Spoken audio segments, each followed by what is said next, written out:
Hello everyone.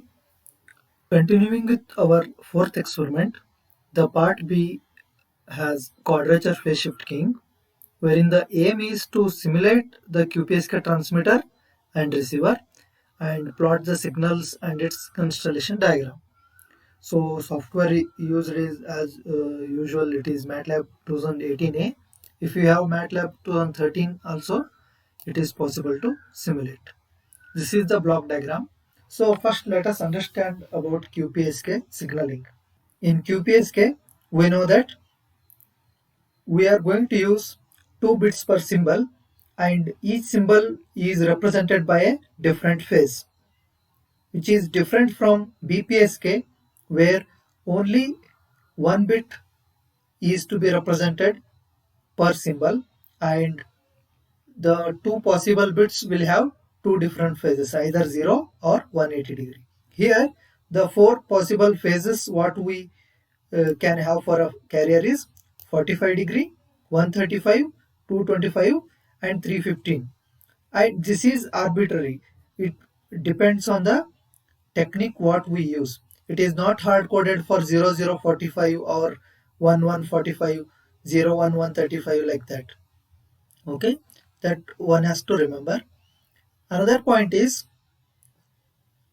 in QPSK, we can consider the QPSK scheme as two BPSK operating in parallel. So for this, what we need to do is we need to divide the incoming bit stream into even bit sequence and odd bit sequence and modulate using the quadrature phase waves sine and cosine. So the same we are going to carry out in this particular model also. So let us go through the Simulink model and explore more about the QPSK transmitter and receiver or modulator and demodulator you can say. Okay. So this is the block diagram.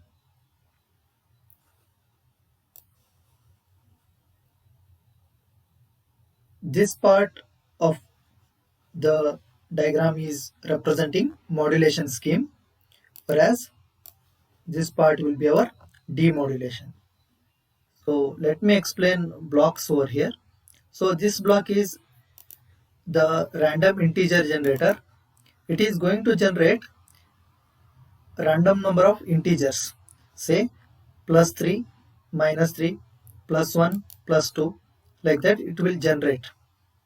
So why I am using, I want to convert the integer to bit and then split those bits. So if I want to represent 0 with 2 bits, I can represent 0, 0. If I want to represent integer value 1, I can represent 0, 1 in binary. Similarly, if I want to represent 2, I can represent 1, 0. If I want to represent 3, integer value 3, I will represent as 1, 1. That's why I am taking this random integer generator. After that, integer to bit converter, it converts each integer level to 2 bits. Now, these 2 bits are demultiplexed, that is even numbered bit sequence and odd numbered bit sequence. I hope this you remember from the theory part. After that, we are going to BPSK modulate the signals. One is a sine signal, you can see 0 phase. Another one is a cosine signal, phase is 90. Multiplied by minus 1 will be like cosine and minus cosine. This is a product modulator with cosine and minus cosine inputs, and based on whether 0 or 1, one of the phases will be selected. Similarly, this is having sine and minus sine. Based on whether the incoming bit is 0 or 1, the switch selects it, like acts like a product modulator. It selects either plus sign or minus sign signal to the output. And here both the signals are combined or added, and the final output will be our QPSK. These two BPSK circuits are acting in sync so as to generate QPSK waveforms. So let us try to understand the waveforms now. As you can see, these are the waveforms. So the integer data is given by the first waveform, where it is generating 0, then 3, then 2, then 1, again continuously zeros, after that continuously ones, that is 3 plus 3. Okay, now this is converted into integer stream, that is it is converted into bit stream consisting of 2 bits representing 1 voltage level. So 0 voltage level is represented by 0 0, 3 is represented by 1 1, 2 is represented by 1 0, and 1 is represented by 0 1. So it is sync with our binary representation. So we have got odd numbered bits. This is the odd numbered bit stream. So 0 1 or 1 0 or 1 1 or 0 0. So the first bit will be definitely odd numbered bit D1, and second bit will be even number D0. Likewise, if you have 4 bits, it will be D3, D2, D1, D0. D0 and D2 are even numbered bits. D3 and D1 are odd numbered bits. So according with that notation, so what we can see, 0 0 is the first die bit, 1 1 is the second one, 1 0 and 0 1. So now this odd numbered bit stream is modulated with sign and minus sign, which is sign and minus and BPSK, whereas the even numbered bits modulated with minus cosine and plus cosine. Minus cosine is for bit 0, plus cosine is for bit 1. Same is true here. Bit 1 is represented by plus sign wave. Bit 0, that is number of bit zeros are there, so they are all represented by negative phase shift, that is minus sign. Similarly here you can see 0, here also 0, so they are minus sign continuously or minus cosine continuously. This I hope you already know from the BPSK. Now at the end, what we'll do, we'll add these two BPSK which we have generated in parallel, in phase and quadrature phase. So when we add these two signals, what we'll get? We'll get the QPSK signal, which you can observe that for 0 0 phase is just before the negative 90 degree, or just before 270, that is 225. For 0 0, which is in the third quadrant, both are negative, both x and y axis will be negative, so we are encoding it as the signal with phase 225. Then 1 1, both are positive, so first quadrant 45 degree. This is our convention. We can have different schemes as already discussed. Then 1 0, for 1 0 you can observe that the quadrant will be fourth one, where it is just before 180.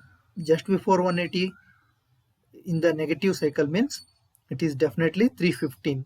So before 360 it will be 315. So 1 0 is represented by 315. Similarly 0 1 will be represented by the angle 135. 0 because x is negative axis, second quadrant, and y is positive axis, second quadrant. In second quadrant, after 90 you will be having second quadrant, definitely it is 135.